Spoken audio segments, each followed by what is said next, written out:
नसीम, अस्सलाम वालेकुम नाज़रीन, आप देख रहे हैं 92.8 विद सादिया अफजाल। नाज़रीन, एक तरफ जहां पाकिस्तानी अवाम आए रोज महंगाई का शिकार दिन ब दिन बढ़ती ही जो चली जा रही है उसका शिकार हमें नजर आते हैं, चाहे वो पेट्रोल हो, बिजली की कीमतें हो। अभी जिस तरीके से हम पिछले 2 दिन से ये बात कर रहे हैं कि मुल्क में गंदम का, आटे का बहरान पैदा हो रहा है, कीमतें बढ़ने का जो है खदशा मजीद जाहिर किया जा रहा है। एक तो ऑलरेडी आटे की कीमत बढ़ गई है और कुछ ऐसे लोग हैं जो ऑब्वियसली इस सब्जेक्ट को बहुत अच्छे तरीके से जानते हैं। उन्होंने तो 200 रुपए तक आटे की फी किलो कीमत जो है वो जाने का अंदेशा जो है वो भी जाहिर किया है। लेकिन जो सियासी बयानात हैं, जो सियासी एक्टिविटीज हैं, वो भी जू की तू जारी हैं। एक तरफ पाकिस्तान तहरीक इंसाफ का जो अर्ली इलेक्शंस का मुतालबा है वो भी अपनी जगह पर मौजूद है, जो कि कहते हैं कि अगर आपने मुल्क को बचाना है, मईशत को बचाना है, तो आपको फौरी इंतखाबात कराने चाहिए। दूसरी तरफ हुकूमत है, पीडीएम की तमाम जमातें हैं, वो कहते हैं कि ये वक्त नहीं है जब एक तरफ सैलाब हैं और इस तरीके से अगर इलेक्शंस अनाउंस कर दिए जाते हैं या केयर टेकर सेटअप आ भी जाता है तो वो कैसे इकोनॉमी को सीधा करेंगे। बार बार ये हुकूमत कहती है कि जी इंतखाबात अपने वक्त पर होंगे, जो कि अगले साल हैं। आज इसी सिलसिले में जो एक बड़ी अहम मीटिंग हुई, क्योंकि शहबाज शरीफ साहब वजीर आजम साहब लंदन में मौजूद हैं और उनके अपने भाई से और साबिक वजीर आजम नवाज शरीफ साहब से जो मुलाकात हुई, उसमें जो खबरें आई हैं ऑब्वियसली वो ये हैं कि नवाज शरीफ साहब ने कहा है कि आपकी हुकूमत को, शहबाज शरीफ साहब को उन्होंने मुखातिब करके कहा है कि आपकी हुकूमत को सिर्फ एक ही चैलेंज जो है वो दरपेश है और वो महंगाई का चैलेंज है और उसी पर आपको फोकस करना चाहिए, क्योंकि अगर आप इस चैलेंज को नहीं सरअंजाम दे सकते हैं तो फिर आपके लिए मुश्किलात होंगी। अवाम को रिलीफ दें, सैलाब ज़दगान को रिलीफ दें। बाकी इंतखाबात के हवाले से यह तय पाया कि वो अपने मुकर्ररा वक्त पर ही होंगे, किसी के हाथों हम ब्लैकमेल नहीं होंगे। सो एक तरफ तो ये चीजें हो रही हैं, दूसरी तरफ उनके अपनी पार्टी के लोगों की नवाज शरीफ साहब की वापसी को लेकर भी 2 राय हैं। ख्वाजा आसिफ साहब ने कहा कि उनको कल की बजाय आज ही वतन वापस आ जाना चाहिए। पार्टी में कुछ लोग ये समझते हैं कि नहीं, जब इलेक्शंस अनाउंस होंगे तो उस वक्त जो है वो उनके लिए आना मुनासिब होगा। फिर उनके कुछ मुकदमात भी हैं यकीनी तौर पे, उनका क्या करेंगे। ये मौक़िफ़ पाकिस्तान तहरीक इंसाफ का बदस्तूर रहा कि ये अपने केसेस खत्म कराना चाहते हैं और आज भी इस पर बात हुई है। साबिक वजीर आजम इमरान खान भी यही कहते हैं, उन्होंने कल भी जलसे के अंदर यही कहा कि मैंने इसी खदशे का इजहार किया था और एग्जैक्टली वही हुआ कि जो इन्होंने नैब के कवानीन में तरामीम की हैं उसके बाद इन्होंने अपने केसेस खत्म कर दिए हैं। आज उन्होंने दोबारा इसको दोहराया। अब अगर इस पे हम बात करें, कल के प्रोग्राम में भी हमने जिक्र किया था कि जो 50 करोड़ रुपए से कम के करप्शन के रेफरेंसेस हैं वो वापस नैब को भिजवा दिए हैं जो एहतसाब अदालतें हैं उन्होंने। अब इसमें ज्यादा केसेस वही हैं जो कि इस हुकूमत के लोगों पर हैं, चाहे वो शहबाज शरीफ साहब हों, हमजा शहबाज हों, फिर उसमें पीपल्स पार्टी के भी लोग हैं, यूसुफ रजा गिलानी साहब भी मौजूद हैं, फिर उसमें रुबीना खालिद पीपल्स पार्टी की जो हैं उनका भी जिक्र किया गया है, राजा परवेज अशरफ का भी जिक्र है। इन तमाम रेफरेंसेस को लेकर एक तरफ तो ये ख्याल किया जा रहा था, जैसे ऑब्वियसली हुकूमती जमात क्लेम भी करती थी कि नैब देखेगा और जो रेलेवेंट फोरम्स हैं, चाहे वो अकाउंटेबिलिटी के हवाले से जो इस्टेब्लिशमेंट है वो हो, एंटी करप्शन इस्टेब्लिशमेंट जिसको कहा जाता है, फिर उसके बाद जो FIA की स्पेशल कोर्ट्स हैं वो हों, तो वहां पर भिजवाए जाएंगे। लेकिन साथ ही साथ पाकिस्तान तहरीक इंसाफ को यकीन है कि ये रेफरेंसेस वापस नहीं हुए, बल्कि इनको ये कहा जाए कि केसेस ही खत्म हो गए हैं। बहरहाल आज इसी टॉपिक से स्टार्ट करेंगे, फिर ऑब्वियसली नवाज शरीफ साहब और शहबाज शरीफ साहब की लंदन में जो मुलाकात हुई है उसमें जो फैसले हुए हैं उसका जिक्र भी किया जाएगा। मेहमानों का पहले तो तारुफ करवा दूं, सेनेटर सलीम मानवीवाला साहब हमारे साथ मौजूद हैं, सीनियर रहनुमा पाकिस्तान पीपल्स पार्टी के। अंदलीब अब्बास साहब हमारे साथ मौजूद हैं, सीनियर रहनुमा पाकिस्तान तहरीक इंसाफ की, और सलीम बुखारी साहब हमारे साथ मौजूद हैं, सीनियर जर्नलिस्ट हैं, तज्जियाकार हैं। आप तीनों को प्रोग्राम में खुश आमदीद कहते हैं, बहुत शुक्रिया। बुखारी साहब, बड़े दिनों के बाद आज आप प्रोग्राम में आए हैं, तो आज आप ही के तज्जिए से मैं आगाज करना चाहूंगी। पहले तो ये बताइए, नैब के कानून में तब्दीली आ गई, बहुत अहम जो मुकदमे थे, वो रेफरेंसेस थे, वो एहतसाब अदालतों से वापस नैब में चले गए। खान साहब ये कहते हैं कि मैंने तो पहले ही कहा था कि लोग हुकूमत में आना ही इसीलिए चाहते हैं। हम ये जानते हैं कि बहुत सारे मुकदमे पॉलिटिकल ग्राउंड्स पे बनते आए हैं। गो के पीटीआई कहती है कि हमने तो नहीं बनाए थे, तो पीपल्स पार्टी और नून लीग वालों ने आपस में एक दूसरे पे बनाए थे, उनकी हुकूमत में साबित भी नहीं हो सका, इससे भी कोई इंकार नहीं करता। लेकिन आपको लगता है कि खान साहब के इस बयान को या उनके इस नैरेटिव को जो जब से हुकूमत से बाहर आए हैं उन्होंने बिल्ड करने की कोशिश की है, उसको तकवीयत मिली है इन रेफरेंसेस के वापस हो जाने से? बहुत शुक्रिया शादिया अफजाल आपका, आपने मुझे याद ही बहुत दिनों के बाद किया है, मैं इसलिए हाजिर हो गया हूं। और जब भी आप याद करेंगे हम यकीनन आपके प्रोग्राम में आएंगे। ये हमारे लिए भी बहुत खुशी की और ऑनर की बात है कि आपके साथ बैठ के हम बात करते हैं। जी, आपका सवाल जो है वो अपने अंदर बहुत गंभीरियत लिए हुए है, मैं कोशिश करता हूं उसको आसानी से जवाब देने की। उसका देखिए, गुजारिश ये है कि पहली बात तो ये कि ये क्लेम बिल्कुल गलत है कि सारे केसेस जो है अपोजिशन उस वक्त की और आज की हुकूमत के लोगों पर उनकी अपनी हुकूमतों के दौरान बनाए गए थे। यकीनन कुछ केसेस हैं, लेकिन उनकी बड़ी तादाद जो है वो सारे केसेस जो है पीटीआई की हुकूमत के दौरान बने। और 4 साल में as a record will state एक केस में ना कन्विक्शन हुई है, ना किसी एक केस में एक पैसे की करप्शन मनी रिकवर हुई है। एक तरफ तो ये हाल है। दूसरी तरफ हम देखते हैं कि जितने भी पीटीआई के अंदर नैबजदा लोग थे या जिनके खिलाफ केसेस थे, वो चाहे परवेज खटक साहब हैं, वो चाहे महमूद खान है, वो चाहे बाबर अवान है, वो चाहे निबेबना नाम लिए जा सकते हैं, वहां भी माशाल्लाह ऐसे लोगों की कोई कमी नहीं है। वो सारे केसेस बंद हुए, वो नैब का अदारा बंद कर दिया गया, उसका चेयरमैन नहीं लगाया गया प्रोविंशियल लेवल के ऊपर कभी भी। तो मुझे समझ में नहीं आती कि हम किस साइड के बारे में ये कहें कि जनाब इन्होंने बड़ी धांधली कर दी है। तो माशाल्लाह इस एतबार से जो तराजू है वो एक सही है, कोई ऐसी खास फर्क नहीं है। दूसरी बात यह है कि जैसा मैंने पहले कहा कि 4 साल का वक्त बहुत होता है किसी भी एक केस को हतमी नतीजे तक पहुंचाने के लिए, खास तौर से जिस तरह दावा किया जाता था कि सबूत ऐसे हैं। वो जो ये दावा करते थे वो तो अब साइट पर नहीं है, जिनका नाम मिर्जा शहजाद अकबर था। वो सुबह से शाम तक कौम को ये यकीन दिलाते थे कि हर केस में कन्विक्शन खड़ी है, ले आप अगले दिन बस फैसला हुआ चाहता है, पैसे आ रहे हैं वापस। वो उनका क्या हशर हुआ वो भी हमारे सामने है। असल बात यह है कि एहतसाब के नारे के कोई खिलाफ नहीं। जो एहतसाब के नारे के खिलाफ है, मैं समझता हूं वो इंसान ही नहीं है। इसलिए कि किसी भी जमहूरी मुआशरे में जहां अब्यूज ऑफ अथॉरिटी होती है, जिसका इम्कान रहता है, वहां अगर एहतसाब न हो तो फिर कौमें पनप नहीं सकती, कौमें आगे बढ़ नहीं सकती। लेकिन एहतसाब का नाम किसी भी तरह से सियासी इंतकाम या पॉलिटिकल वेंजियंस नहीं है। वो चाहे मुस्लिम लीग करे, चाहे पीपल्स पार्टी करे, चाहे पीटीआई करे, जो भी करे उसको आप एंडोर्स नहीं कर सकते हैं। असल बात यह है, अब सूरत हाल यह है कि तमाम इत्तेहादी जो है उनके खिलाफ जो केसेस हैं उनकी रट तो हम सुन रहे हैं सुबह से शाम तक, लेकिन जो केसेस खुद पीटीआई की क्यादत, टॉप क्यादत से लेकर नीचे तक हैं और जो अदालतों में है, उनका तज़किरा करना पता नहीं क्यों मुनासिब नहीं समझा जाता। मेरे ख्याल से बिल्कुल दोनों तरफ की बात होनी चाहिए। आपको नहीं लगता कि खान साहब के इस नैरेटिव को कोई तकवीयत मिली है इन रेफरेंसेस के वापस हो जाने से? 50 के करीब जो भी रेफरेंसेस वापस हुए हैं। देखिए ये जी शादिया, मैं आपकी बात काट रहा हूं, आखिरी बात अर्ज करूं, ये वही ड्राफ्ट लॉ है जी जो एक वक्त में दोनों ही तरफैन जो है उस वक्त की अपोजिशन और हुकूमत मिलकर बनाना चाहते थे, और उसमें थोड़ी सी तब्दीली करके हर चीज के ऊपर इत्तफाक राय था। लेकिन बिलाखिर जब वो कानून पास हुआ है, उसके बेनिफिशियरी ऑब्वियसली अब वो लोग हैं जिनके खिलाफ केसेस बने और साबित नहीं हुए, और एक खास जो एक लेवल तय कर दिया गया है कि इससे नीचे के केसेस जो है वो नैब नहीं देखेंगे। आपकी बात दुरुस्त है। ऑब्वियसली ये पाकिस्तान तहरीक इंसाफ से हम सवाल भी करेंगे, और ये 4 साल अवाम को ये बताया जाता रहा कि इन लोगों के खिलाफ केसेस ऐसे हैं कि कल ही अगर अदालत में जाए तो इनकी सजाएं पक्की हैं। आपने जिनका नाम लिया, बिल्कुल उनकी प्रेस कॉन्फ्रेंसेज ऐसी होती थी, वो डॉक्यूमेंटेशन के साथ बाकायदा और दस्तावेजात दिखा के शहजाद अकबर साहब ये बताया करते थे कि इसने इतनी करप्शन की, ये पैसा इस बैंक से आया, इस अकाउंट में गया, फिर यहां गया, लेकिन साबित नहीं हुआ।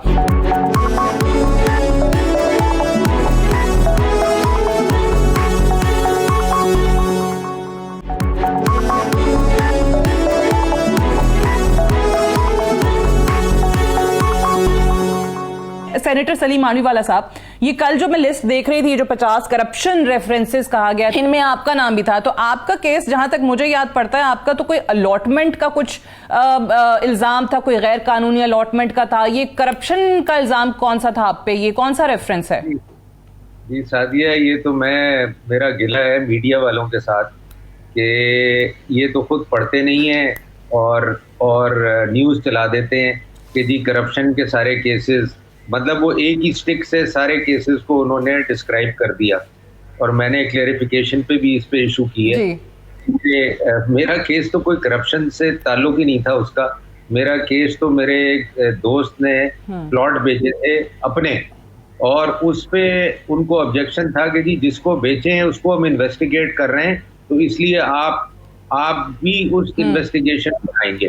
तो 2 साल इन्होंने इन्वेस्टिगेशन चलाई और ठीक है। मेरा केस कोई पहले का नहीं बना था, पीटीआई ने बनाया और पीटीआई की गवर्नमेंट ने आई रिमेम्बर बनाया। दैट, बिल्कुल मुझे याद है। जी, और मैं आपको मजे की बात बताऊं कि मुझे बुला के वो कहते थे कि जी आप बिजनेस क्यों करते हैं, आप ये ट्रांजैक्शंस क्यों करते हैं। तो मैंने नैब वालों को यही कहा, मैंने कहा भाई अगर आपने बिजनेसमैनों को बुला के ये पूछना है कि मतलब मेरे जैसे कई दोस्त हैं जो पॉलिटिक्स में भी हैं और बिजनेस में भी हैं कि जी आप बिजनेस क्यों करते हैं, तो फिर तो इस मुल्क का अल्लाह हाफिज है।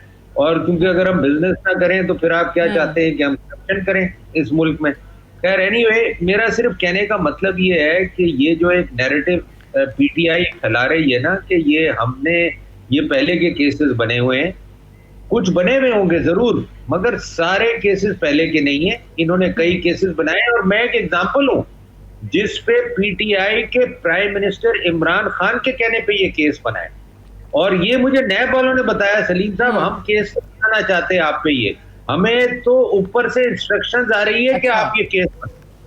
तो मैं तो इसका विक्टिम रह चुका हूं और मैं आपको बताऊं, और मैंने ये प्रूव करना है ये कोर्ट्स में। और ये तो एक नैरेटिव है ना कि जी ये इस अमेंडमेंट के बाद ये केसेस वापस आ गए, ये भी गलत है क्योंकि courts are not liable to send these cases back.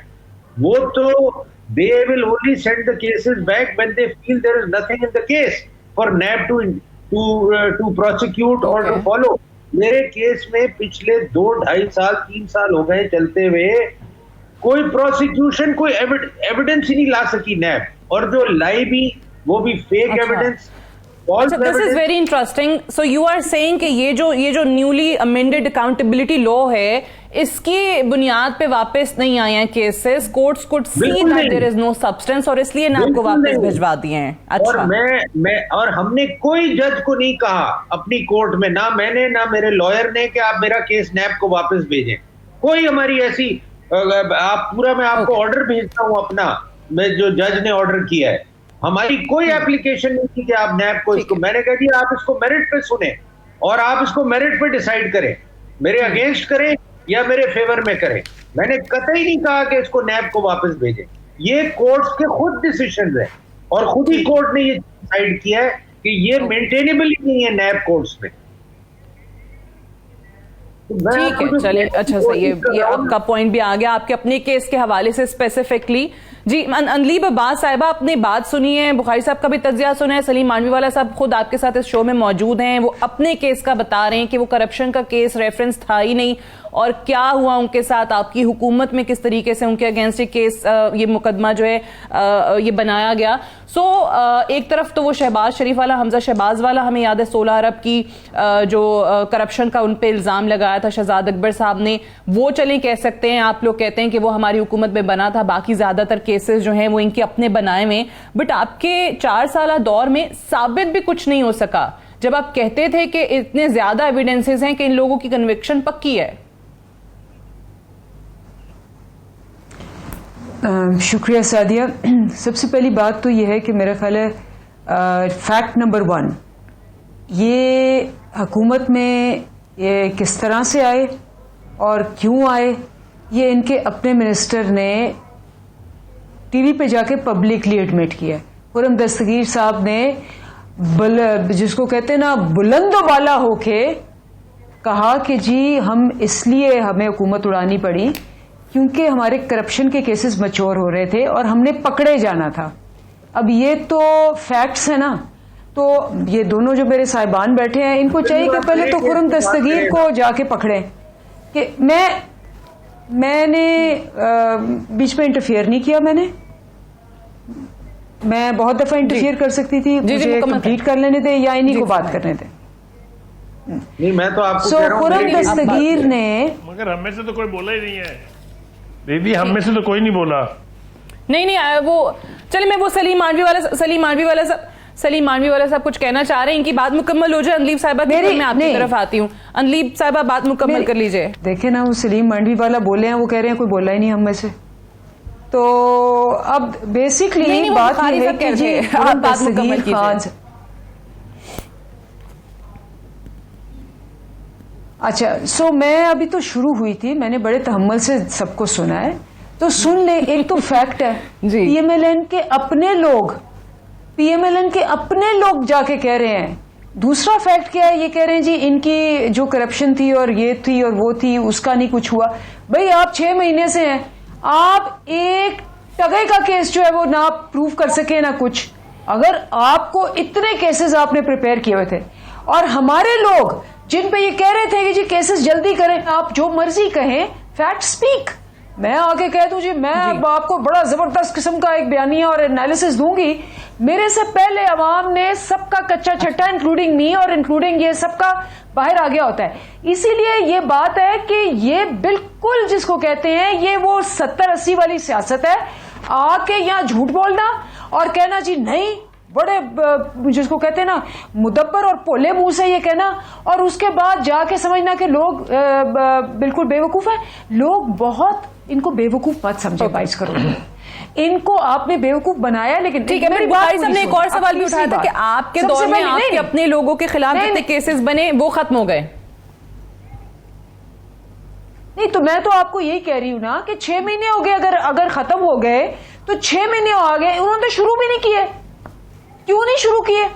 इसलिए नहीं शुरू किए कि माशाल्लाह अपने जो केसेस हैं, और इसमें बिल्कुल फैक्ट है कि 95% केसेस ये वही हैं जो जरदारी साहब पे चौधरी निसार ने 2-2 घंटे की प्रेस कॉन्फ्रेंसें की हुई हैं उन केसेस पे। बिल्कुल 95% वही केस है जो आपस में मुकमुका करके ये बंद कर देते थे।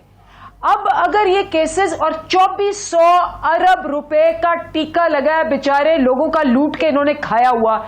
आप ये समझते हैं कि ये जो बैठी हुई है 22 करोड़ अवाम, जिनको आप गला घूंट के ये टीवी चैनलों पे बंद करके अपने बंदे बिठा के अपना बयानिया दे के और एंकर्स को निकाल के और टॉर्चर करके उनको ले जाके, इस वक्त आज हाल ये है कि जितनी आवाज बुलंद है अवाम की, जितनी आवाज बुलंद है, अभी बाहर निकले आप स्टूडियो से, आप मेरे और आपके एक एक लफ्ज को वो पकड़ लेंगे, एक एक लफ्ज को पकड़ेंगे।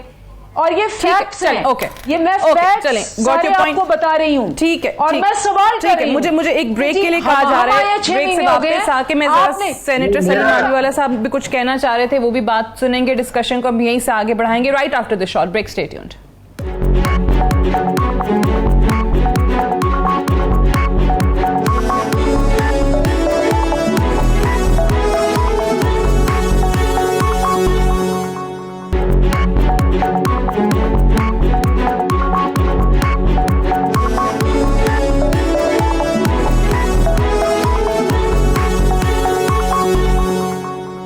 Welcome back. प्रोग्राम में एक बार फिर से खुश आमदीद। ब्रेक पे जाने से पहले हम बात कर रहे थे जो नए अमेंडमेंट्स लाई गई हैं नैब के कवानीन में, उस पर ऑब्वियसली पाकिस्तान तहरीक इंसाफ की तनकीद जारी है, लेकिन बहुत सारे केसेस ऐसे भी हैं जो कि ये अवाम को बताने के बावजूद या दावे के बावजूद कि उनके खिलाफ बहुत ज़्यादा एविडेंसेस मौजूद हैं, साबित नहीं हो सके।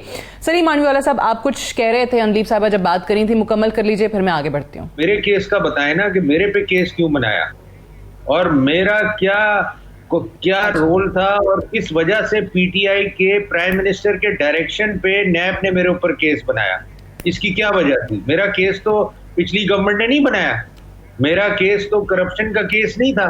तो मेरे पे क्यों, अगर इतने पीटीआई वाले सही थे और क्लीन थे, तो मेरे पे केस बनाने की क्या उनकी ऐसी नौबत क्या आई? और जानबूझ के, और मैं ये पीटीआई वालों को प्रूव करूंगा, क्योंकि इनके इतने मिनिस्टर हैं, फवाद चौधरी ले लें, फैसल वाडा ले लें, अली जैदी ले लें, जिनको मैं चाहूंगा कि आप लाइन पे बुलाएं और उनसे पूछें कि मेरे पे केस सही बनाया पीटीआई ने या नहीं बनाया, क्योंकि उन्होंने खुद मुझे कहा, इवन शौकत तरीन साहब ने, कि सलीम साहब sorry, we fail to tell our leader कि हम पे ये केस ना बनाया जाए। तो ये ऐसी बातें जब करते हैं, तो जब खुद इन्होंने ये काम किए हैं तो ये दूसरों के लिए क्या बातें करते हैं। और मैं तो ये प्रूव करके दिखाऊंगा पीटीआई को कि ये आप लोगों ने मेरे ऊपर केस बनाया, and I will go in the court against the NAB. क्या कि नैब वाले जो उन्होंने मुझे बातें बनाई हैं वो कोर्ट में आके बताएं कि हमें किसने डायरेक्शन दी कि आप पे केस बनाया जाए। ठीक है, सही है, बिल्कुल सही है। अगर ऐसा है तो ऑब्वियसली होना भी चाहिए। और आप कह रहे हैं कि ऑब्वियसली अंदीप साहब जवाब देना चाह रही हैं कि क्यों सिर्फ और सिर्फ कि सिर्फ वो कह रहे हैं कि मुझे सिर्फ मेरे केस का बता दें। सलीम मानवीवाला साहब, आप भी बड़े मासूम है, जाहिर है आपके भी बड़े चाहने वाले होंगे पीटीआई में जिन्होंने केस बनवा दिए, लेकिन बहरहाल अंदीप साहब आप जवाब देना चाह रही हैं तो क्विकली रिस्पॉन्ड कर दीजिए, फिर मैंने सलीम बुखारी साहब की तरफ जाना है।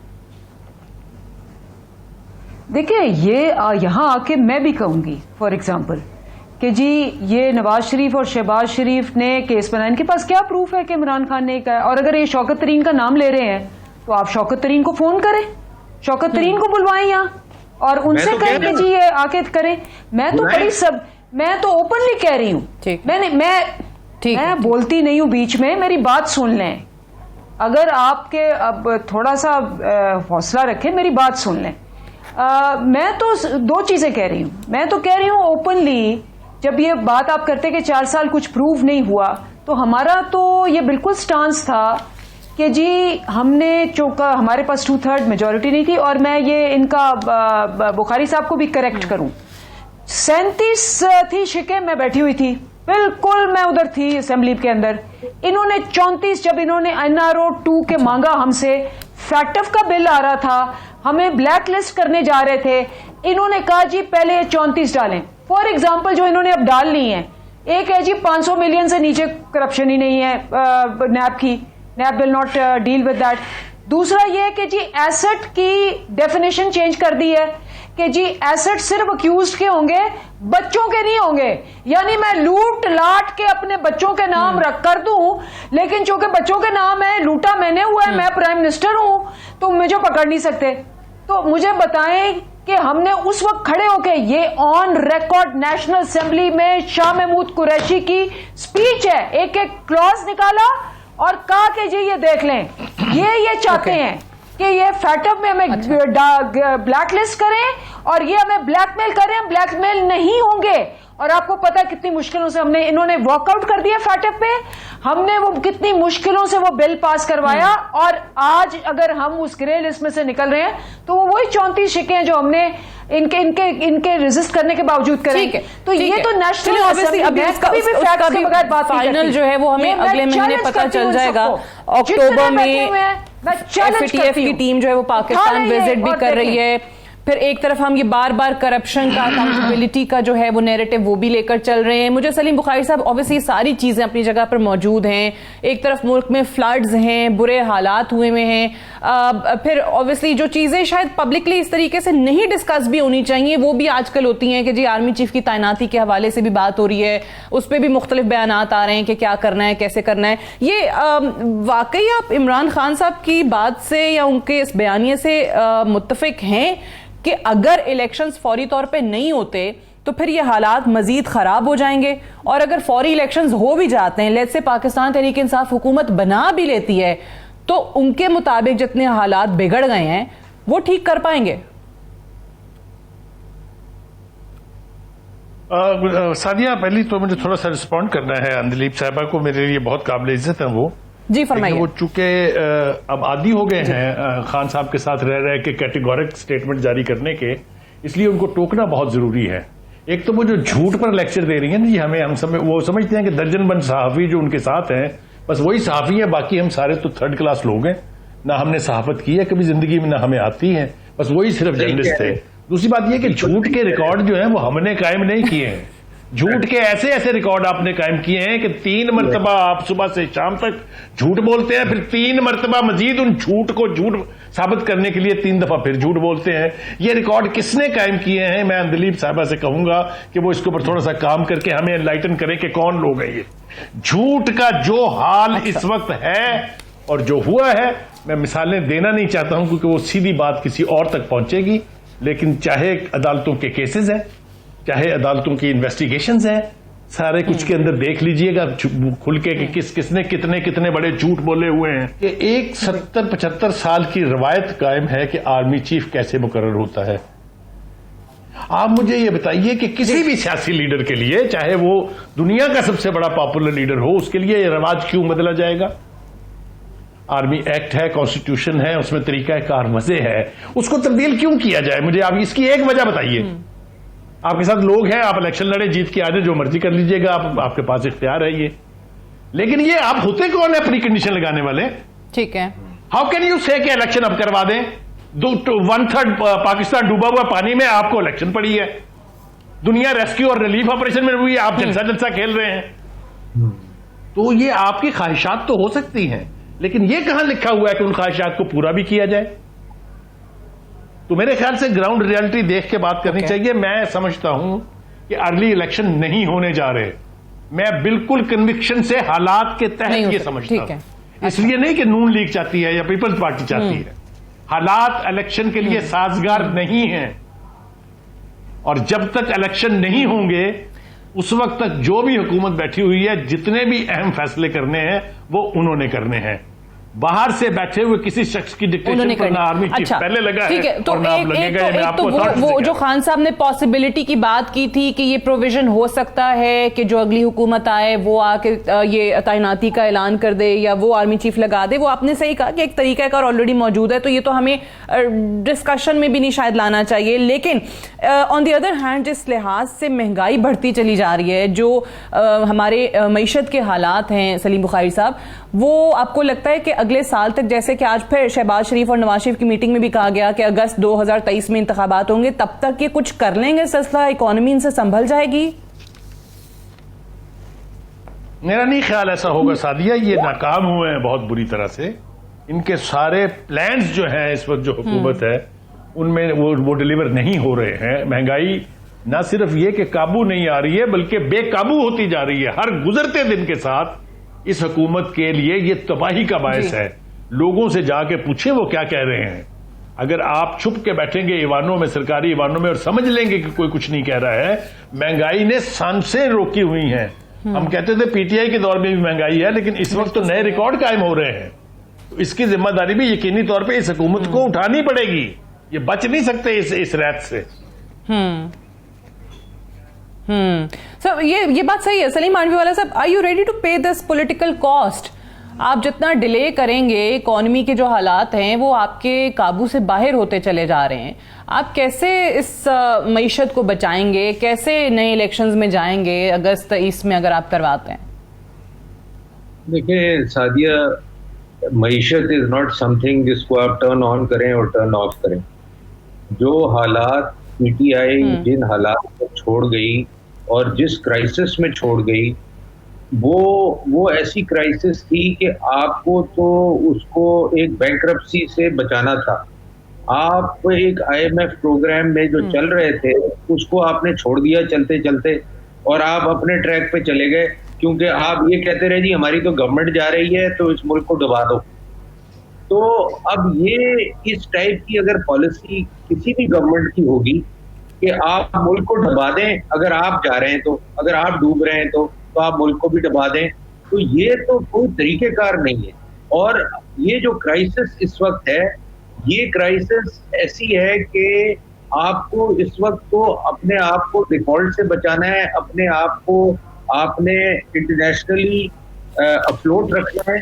तो ये जो महंगाई है ये बहुत चैलेंज है इस गवर्नमेंट के लिए। इसमें मैं बुखारी साहब से इख्तलाफ नहीं कर सकता, मगर मैं आपको बताऊं इस वक्त अगर पीटीआई की भी गवर्नमेंट होती ना, मैं आपको बताऊं अगर पीटीआई की भी गवर्नमेंट होती ना, तो इस वक्त इससे भी बुरा हाल होता, क्योंकि आप आईएमएफ प्रोग्राम से बाहर जा चुके होते, उन्होंने आपको वापस नहीं लेना था। और ये शौकत तरीन साहब ने आके हमारी कमेटी में बताया, फाइनेंस कमेटी में, कि मेरे लिए सबसे बड़ा challenge after taking over finance minister is putting the economy back on track. क्योंकि जो हफीज शेख साहब बेड़ा गर्क कर गए थे आईएमएफ के साथ, जो एग्रीमेंट कर गए थे, वो इतना डेट्रीमेंटल था कि वो पीटीआई की गवर्नमेंट को ले डूबता। तो ये कह देना कि जी हमारे आने से ये चीज हो गई है, या अगर पीटीआई होती आज तो हालात ठीक बेहतर है, होते। लेकिन ऑब्वियसली सवाल आपसे या इस हुकूमत से इसलिए होता है ना कि जैसे वो आप, ठीक है मैं कहती हूँ आप जो कह रहे हैं सही कह रहे हैं, पीटीआई ने इकोनॉमी का बेड़ा गर्क कर दिया, बुरे मुआहदे कर दिए, सारी उनकी गलत शराइत मान ली IMF की, लेकिन आप लोगों ने बुनियाद ये बनाई थी, आप लोगों ने कहा था इनको हमने बाहर निकालना है, इसीलिए खान साहब के खिलाफ तहरीक अदम एतमादी हम इसलिए ला रहे हैं क्योंकि इन्होंने मईशत का बेड़ा गर्क किया है। आप लोग कहते थे आपके पास प्लान है। डॉलर जब खान साहब गए थे वो कल जलसे में खड़े होकर बता रहे थे कि 178 था, आज जो है वो 236 हो गया, क्योंकि आप लोगों के दावे ये थे कि आप आएंगे तो सब सस्ता हो जाएगा। आज साबिक वजीर आजम नवाज शरीफ भी यही बात कर रहे थे कि अब तो इंटरनेशनल मार्केट में ऑयल प्राइसेस भी कम आ रही हैं, लेकिन उसका रिलीफ जो है वो आवाम को नहीं मिल रहा, ट्रिकल डाउन इफेक्ट कहीं नजर ही नहीं आ रहा। देखिए मैं खैर आई डोंट नो कि ये किसने क्लेम किया कि हम आएंगे तो सब कुछ सस्ता हो जाएगा। ये तो अगर किसी ने किया तो बिल्कुल गलत क्लेम था, क्योंकि मैं आपको बताऊं बहुत लोगों ने, आपकी जमात के भी, नून लीग ने भी किया होगा बट आई मीन ये तो देखें एक पॉलिटिकल स्टेटमेंट है, जिसकी जो मर्जी आए दे सकता है। मैं इस किस्म का कभी स्टेटमेंट नहीं दूंगा, क्योंकि द पॉइंट इज कि उस वक्त देखें 500 बिलियन की हम सब्सिडी दे चुके थे फ्यूल के ऊपर। इसी चक्कर में कि इमरान खान साहब के पास फाइल जाती थी कि जी फ्यूल प्राइसेस बढ़ाएं, इतना डिफरेंशियल आ रहा है, इतना हमें डेफिसिट आ रहा है, वो लिख के भेज देते हैं कि नहीं मैंने नहीं बढ़ाना, आगे जो भी आएगा वो देखी जाएगी। तो मैं आपको यही बता रहा हूं ना, देखिए आप जब इकोनॉमी के साथ कोई भी खेलेगा, पीटीआई खेलेगी, PMLN खेलेगी, पीपल्स पार्टी खेलेगी, वो यही हाल होगा जो आज हो रहा है। तो इकोनॉमी के साथ आप ये पॉलिटिकली उसको इकोनॉमी के साथ नहीं खेल सकते। आपने मुल्क को इतने खतरनाक स्टेज में डाल दिया कि अब देखें हमारा मसला नहीं है अगर ये गवर्नमेंट आई है या कल दोबारा पीटीआई आ जाती है। मैं सिर्फ, मेरा कहने का मतलब ये है कि आप इकोनॉमी के साथ अगर इस किस्म का खिलवाड़ करेंगे और पाकिस्तान को इस किस्म के इकोनॉमिक चैलेंजेस में डालेंगे तो situation is very dangerous for this country. और मैं आपको बताऊं ये सिर्फ इन्फ्लेशन तक नहीं जाएगी, कंट्री बियॉन्ड रिपेयर। तो ये हमें सोचना चाहिए बिफोर इस किस्म के स्टेप्स लेने के लिए। बिल्कुल सही है। और कहीं कोई एक चीज ऐसी बता दी जाए कि जी जिसमें आप कह सकें कि रिलीफ मिल रहा है या आवाम को थोड़ा सा सुख का सांस मिल रहा है, वो नहीं है। अभी बार बार हम बात कर रहे हैं ज़रई मुल्क है और यहाँ पे जो ग़ज़ाई अजनास है उनकी किल्लत है, आटा जो है वो लोगों को नहीं मिल रहा, और अगर मिल रहा है तो इतना महंगा मिल रहा है कि आवाम क्या करे। मुझे तो बताइए अनलीब अब्बास साहिबा, आपने बात सुनी है, आज जो सलीम मांडवी वाला साहब कह रहे हैं या बुखारी साहब का भी तज्जिया है कि जी आपका 1/3 मुल्क जो है वो पानी में डूबा हुआ है, लेकिन आपको इलेक्शंस की पड़ी हुई है, हुकूमत बरमला और हर तरीके से। आज नवाज शरीफ साहब ने भी कह दिया, शहबाज शरीफ साहब ने भी कह दिया किसी ब्लैकमेलिंग में नहीं आएंगे, इंतखाबात अगस्त 2023 में होंगे। दूसरी तरफ वो बार बार आपको, पहले शहबाज शरीफ जब ऑपोजिशन लीडर थे तब, कल ख्वाजा आसिफ, हर कोई थोड़े थोड़े टाइम के बाद कह रहा है कि हमारे साथ आप मईशत पे बैठ जाएं, इसका कोई मिसाक कर लेते हैं, कोई चार्टर ऑफ इकोनॉमी कर लेते हैं। तो मुल्क की खातिर, इकोनॉमी की खातिर, अवाम की खातिर क्यों नहीं इस पे बात कर सकते आप लोग? सादिया, पहले तो मैं रिक्वेस्ट करूंगी कि चूंकि आप मेरे ऑपोजिट दो लोग बैठे हुए, तो मुझे बिल्कुल पिछली दफा भी टाइम नहीं मिला, मुझे आप टाइम दें कि मैं पूरी तरह रिस्पॉन्ड करूं। जी जी मुकम्मल कर, बिल्कुल आराम से बात करें, बिल्कुल। जी जी, पहली बात तो ये है कि जी ये इनकी मईशत के मुतालिक आपने तो खैर कह ही दिया और वो मान भी गए कि वो तो हमने ऐसे ही कहा था कि हम मईशत ठीक कर लेंगे। बट अभी नवाज शरीफ साहब ने कहा, मरियम ने कहा है कि जी इससे बदतरीन जिसको कहते हैं क्यों हो रही है ये महंगाई हमें नहीं पता, अगर कीमतें कम हो रही हैं, मतलब इसमें बताएं कि वो खुद कह रहे हैं इसमें तो कोई किसी का कसूर नहीं, कीमतें कम हो रही हैं। हम जब गए थे 105 पे था डॉलर और पेट्रोल था 150 पे, आज पेट्रोल जो है 236 पे है 5 महीने में। हम गए थे डीजल 144 पे छोड़ के गए, आज 247 पे है। बिजली इन्होंने बिजली से करंट लगा के पूरे पाकिस्तान के गरीबों को, वाकई मुसद्दक मलिक ने जो कहा था ना कि मैं जहर खाने को हमारे पास हम पैसे नहीं बचेंगे, वो ही किया इन्होंने। 16 रुपए का यूनिट छोड़ के गए थे, 36 रुपए का यूनिट है। आटा 55 रुपए छोड़ के गए थे, आज 125 रुपए है।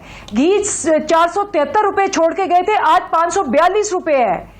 दाल माश 270 रुपए छोड़ के गए थे, आज 378 रुपए है। मुझे ये बताए कि अगर नवाज शरीफ भी कह रहा है कि जी बेड़ा गर्क कर दिया है, मरियम भी कह रही है बेड़ा गर्क कर दिया है, हकान अब्बासी ने कहा कि मुझे नहीं समझ आती कि ये क्या हो रहा है।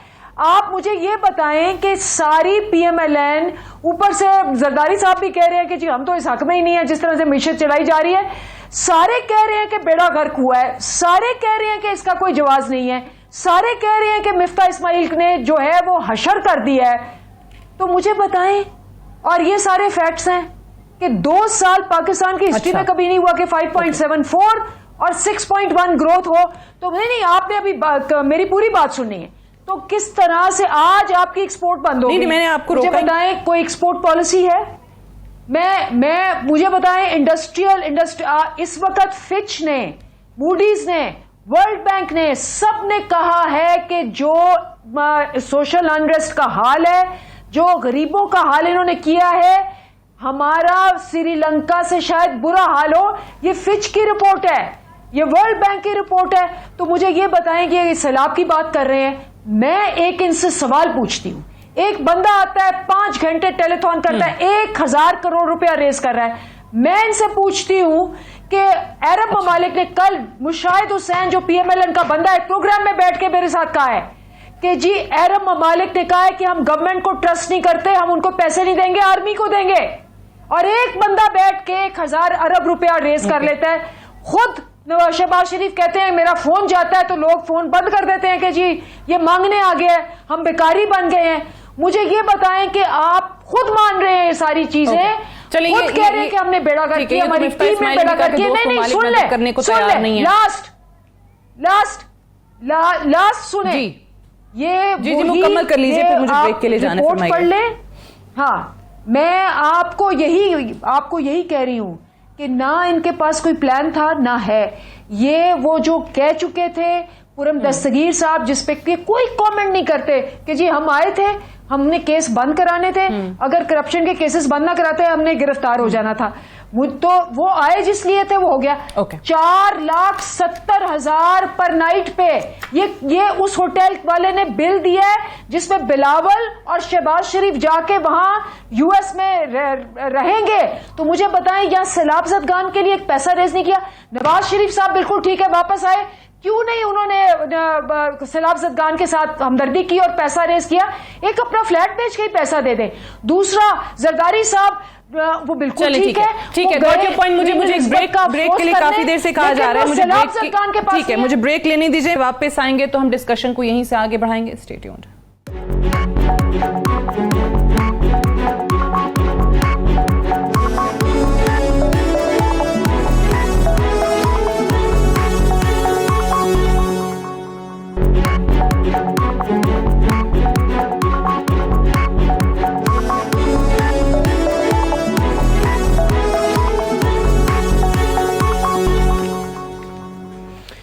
Welcome back. प्रोग्राम में एक बार फिर से खुशामदीद। इकोनॉमी की हम बात कर रहे थे। ऑब्वियसली ये कोई भी इससे इनकार नहीं कर रहा कि मईशत के बहुत बुरे हालात हैं, और ऐसे में जो इस वक्त सैलाब आए हुए हैं उसमें भी कुछ अच्छी खबरें नहीं आ रही हैं पाकिस्तान के लिए। WHO ने खबरदार किया है कि जो सैलाब के बाद पाकिस्तान की सूरत हाल है वो ज़्यादा ख़तरनाक है, क्योंकि एक और आफत का, बीमारियों की सूरत में दूसरी आफत का ख़तरा है, ये WHO ने कहा है। फिर ये भी उन्होंने कहा है कि दुनिया भर में जो लोग एहतियात दे रहे हैं, जितने ममालिक जितना हो सके मदद करना चाहते हैं पाकिस्तान की, उन सबसे गुजारिश है कि दिल खोलकर मदद करें, क्योंकि तकरीबन 34 लाख सैलाब ज़दा बच्चे जो हैं, सिर्फ और सिर्फ बच्चे 34 लाख वो फौरी इमदाद के मुंतज़िर हैं। भूख है वहाँ पर, बीमारियाँ हैं वो जो मुसलसल फैलती चली जा रही हैं। ये यूनाइटेड नेशंस का जो इदारा है WHO, वो आपको खबरदार कर रहा है। ऐसे में हमें ऑब्वियसली मुख्तलिफ ममालिक से इमदाद आ भी रही है, लेकिन एक खबर ये आई और ये बांग्लादेशी मीडिया ने रिपोर्ट की कि हमने पाकिस्तान को फ्लड रिलीफ डोनेशन जो है वो दिया और पाकिस्तान की हुकूमत ने हमसे ये अतिया लेने से इनकार कर दिया। बांग्लादेश जो कि ऑब्वियसली 1971 में हमसे अलग हुआ, आज ये हालत है कि उनका जो टका है वो पाकिस्तानी रुपए से ज्यादा मुस्तहकम है, ज्यादा मजबूत है। तकरीबन $1.5 लाख की इमदाद जो है वो बांग्लादेशी मीडिया के मुताबिक उनकी हुकूमत ने ऑफर की, जो कि 14 मिलियन टकाज बनते हैं। और बांग्लादेशी मीडिया बार बार उनके हुकूमती नुमाइंदों को लेकर ये रिपोर्ट कर रहा है कि पाकिस्तान ने इस इमदाद को लेने से इनकार कर दिया। हमारे जो साबिक ओवरसीज के जो वजीर रहे हैं सैयद जुल्फिकार बुखारी, उन्होंने भी ये ट्वीट किया और उन्होंने कहा कि ये इंपोर्टेड गवर्नमेंट जो है इसको जवाब देना चाहिए कि इन्होंने बांग्लादेश से जो मिलियंस ऑफ डॉलर्स की ऑफर हुई थी सैलाब ज़दगान के लिए, उसको लेने से इनकार क्यों किया है। दफ्तर खारजा और वजीर खारजा जो हैं उनसे इन्होंने जवाब भी मांगा है। सलीम बुखारी साहब, ये आपको क्या लगता है, ये बांग्लादेश की जो ऑफर आई, जो उनका मीडिया, उनकी हुकूमती नुमाइंदे रिपोर्ट कर रहे हैं, ये वाकई इस तरीके से अगर इनकार किया गया है तो ये इकदाम क्यों सामने आया? देखिए, मेरे ख्याल से इसके ऊपर फॉरेन ऑफिस को कोई ना कोई स्टेटमेंट जो है और कोई ना कोई पोजीशन लेनी चाहिए। राइट। सलीम मानवीवाला साहब, इस पे आप क्या कहेंगे? वो कह रहे हैं कि जी ह्यूमैनिटेरियन एड थी हमारी तरफ से और हम तो एहसास करते हैं पाकिस्तानी अवाम का, इसलिए हमने ऑफर किया था और उससे इनकार कर दिया गया। कि इसमें कोई ऐसी अनलेस के कोई पॉलिटिकल एंगल है इसके अंदर जिसकी वजह से हम ये एड को रिफ्यूज कर रहे हैं, बट और मुझे तो कोई वजह नजर नहीं आती। It's not a issue. ठीक है, चलें, आप कह रहे हैं, ठीक है, चलें, सही है। आपके पास ऑब्वियसली इस हवाले से ज्यादा इतलात नहीं है, बुखारी साहब को भी नहीं पता। हम बल्कि खुद मुंतजिर हैं। मैं तो ये कह रही हूँ कि हमें बताएं फॉरेन ऑफिस के क्या है और किस वजह से हुआ है। लेकिन ये जो मैंने आपके सामने अभी थोड़ी देर पहले कुछ स्टैटिस्टिक्स भी रखे जो WHO ने खबरदार किया है, 50 लाख लोग जो हैं वो अभी भी बीमारियों का शिकार हैं, 34 लाख बच्चों के हवाले से उन्होंने ये बात कर दी है। ये हम किस तरफ जा रहे हैं, कैसे ये पूरा करेंगे? देखें, ये बहुत बड़ा चैलेंज है सादिया, इसमें देयर इज नो डाउट, ये बहुत बड़ा चैलेंज है। और मैं आपको बताऊं कि अभी कल ही मैं जो मिनिस्टर हैं हेल्थ की सिंध में उनसे बात कर रहा था, तो वो ये चाह रही थी कि किसी तरीके से if we can get from UN and UNICEF these people जो ये बच्चों के सप्लीमेंट बनाते हैं कंपनीज पाकिस्तान में, जो वो दूसरे मुल्कों के में भेजते हैं, वो हमें डाइवर्ट कर दें। तो मतलब ये एक बहुत बड़ा चैलेंज है। मैं आपको बताऊं कि इसमें जितना हम कोशिश करेंगे, आई डोंट नो हम किस हद तक किस लोगों की उम्मीद पे पहुंच सकते हैं, मगर मैं तो खुद एरियाज देख के आया हूँ, जगहें देख के आया हूँ, हालात देखे हैं मैंने, मगर it is a mammoth challenge. मैं कहता हूँ ये किसी गवर्नमेंट का बिल्कुल सही, चले कैपेसिटी में नहीं है। बिल्कुल ठीक है। आई होप कि इस पे जो है वो पॉलिटिकल डिफरेंसेस साइड पे रखते हुए तमाम लोग इकट्ठे आ सकें। आखिरी कुछ लम्हात हैं अनली बब्बास साहिबा, इस पे आपने मौकफ सुन लिया है कि अगर बांग्लादेश से ये इस तरीके की इत्तलात आ रही है उनकी मीडिया से, और अगर ये ऑफर वाकई इस तरीके से रिजेक्ट की गई है जैसे वो क्लेम कर रहे हैं, तो अगर हमारे अपने इंटरेस्ट में या हमारे अपने कुछ पॉलिटिकल रीजंस हैं या जो बांग्लादेश में सलूक किया जाता है उन लोगों के साथ जो पाकिस्तान के लिए अच्छे जज्बात रखते हैं, तो उसमें बुराई क्या है, वो कह रहे हैं।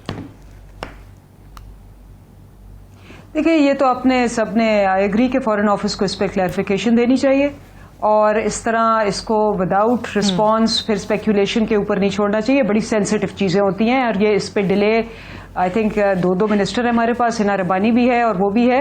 ये डिले जो है ये पाकिस्तान की इंटरनेशनल साख के लिए अच्छा नहीं है, नंबर 1। नंबर 2, जो बात आप कर रही हैं ना, इस वक्त मैं तो सिर्फ एक सवाल पूछ रही हूँ कि सैलाब ज़दगान यहाँ मैंने पूछा था कि जरदारी साहब क्वीन का अफसोस करने चले गए, सैलाब ज़दगान के साथ अफसोस करने नहीं आए वो, और ना नवाज शरीफ आए जो कहते हैं मैं बिल्कुल ठीक हूं, ना इन्होंने कोई अपनी पर्सनल की है। आज तीसरा टेलीथॉन कर रहे हैं 1000 करोड़ रेस करके, जिसमें से इनके कहने के बावजूद स्टेट बैंक ने कंफर्म किया कि पहले में से भी 70% प्लेजेस आ गई हैं और बैंक ऑफ पंजाब ने भी अपनी सारी जो उनको पैसे मिले हैं वो दिखा दिए हैं। मैं तो ये कहती हूं कि अगर अरब ममालिक जो हैं वो आपका अपना सेनेटर कह रहा है जी वो हमें पैसे नहीं दे रहे हमारी पार्टी को, वो कह रहे हैं कि ये, और आपको पता है ना कि अर्थक्वेक के दरमियान क्या हुआ था, पता नहीं कहां से दीगर ममालिक से भी वो सिर्फ इमरान खान साहब को पैसे दे रहे हैं, तीसरी टेलीथॉन कर रहे हैं। I have to wind up here, unfortunately I have run out of time. बहुत शुक्रिया अंदली बब्बास साहिबा, सेनेटर सलीम मानवीवाला साहब और सलीम बुखारी साहब प्रोग्राम में ज्वाइन करने के लिए। दैट्स ऑल फॉर टुनाइट, इजाजत दीजिए, खुदा हाफिज। हैं।